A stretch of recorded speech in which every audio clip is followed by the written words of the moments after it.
La tragedia griega y el psicoanálisis.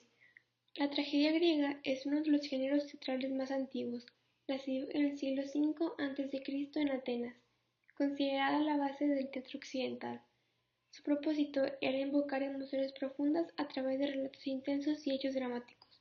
Según Aristóteles en su Poética, la tragedia es una imitación de una acción elevada, actuada y no narrada. Esta imitación se centra en eventos que despiertan temor y compasión en el espectador, llevándolos a una experiencia de purificación emocional. El psicoanálisis, fundado por Sigmund Freud, busca entender el comportamiento humano a través del inconsciente. Freud analizó emociones, traumas y deseos reprimidos utilizando métodos como la libre asociación y la interpretación de los sueños. Las tragedias griegas exploran los dilemas entre el deseo personal y la responsabilidad social.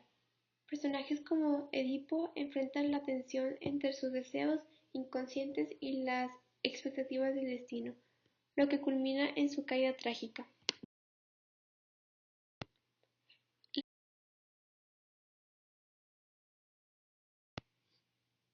Complejo de Electra y complejo de Edipo.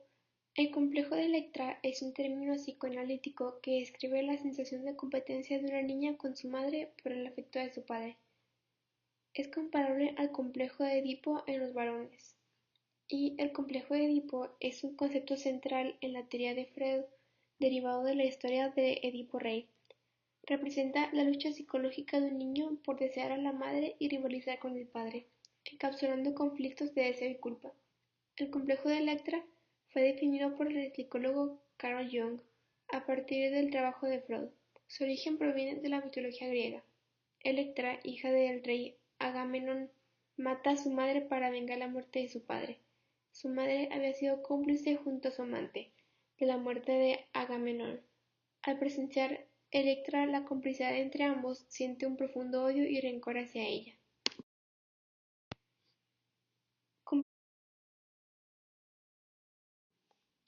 La controversia y pérdida de aceptación de la teoría de Jung y Freud. La primera razón fue la falta de evidencia científica. La principal crítica es que muchas de sus ideas no pueden comprobarse científicamente. La segunda razón fue la excesiva generalización. Freud y Jung basaron muchas conclusiones en estudios de muy pocos pacientes, casos clínicos no representativos e interpretaciones personales del terapeuta. Razón número 3. El enfoque demasiado sexual o simbólico. Otra crítica fuerte es que ambos interpretaban casi todo desde sexualidad, deseos infantiles, represión, mitos, símbolos universales y espiritualidad. La razón 4 son los avances en neurociencia y psicología experimental, ya que con el desarrollo de neuroimagen, psicología cognitiva, teoría del aprendizaje y comportamiento observable, muchas explicaciones psicoanalíticas quedaron obsoletas. Y la razón número 5 es la duración, costo y falta de efectividad. La terapia psicoanalítica clásica era muy larga, costosa y muchas veces no mostraba eficacia medible. En cambio, dominan terapias como TCC, terapias basadas en evidencia y enfoques breves y medibles, que muestran resultados más rápidos y comprobados.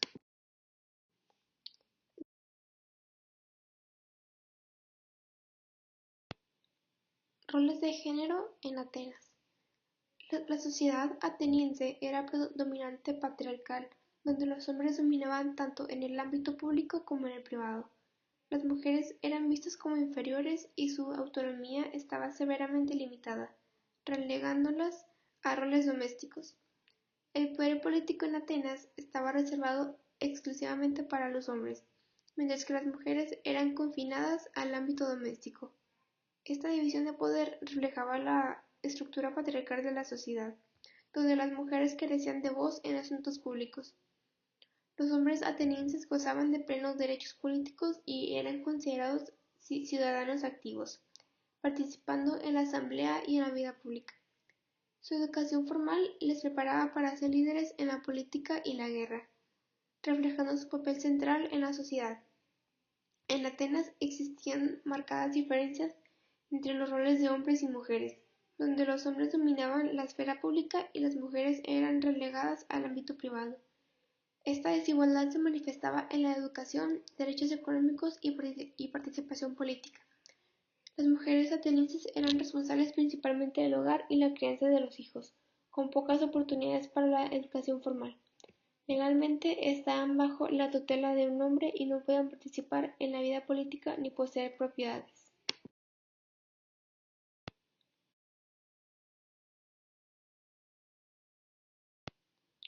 Funciones del hombre y de la mujer. Al casarse, las mujeres atenienses tenían dos funciones principales: tener hijos y ocuparse del hogar. La mujer ateniense ideal no salía en público ni interactuaba con hombres sin parentesco, aunque esta ideología de aislamiento solo era práctica en familias adineradas. Y se esperaba que un hombre ateniense sirviera en diferentes comités, actuara en jurados, se uniera a asociaciones políticas, se mantuviera informado y discutiera sobre política constantemente.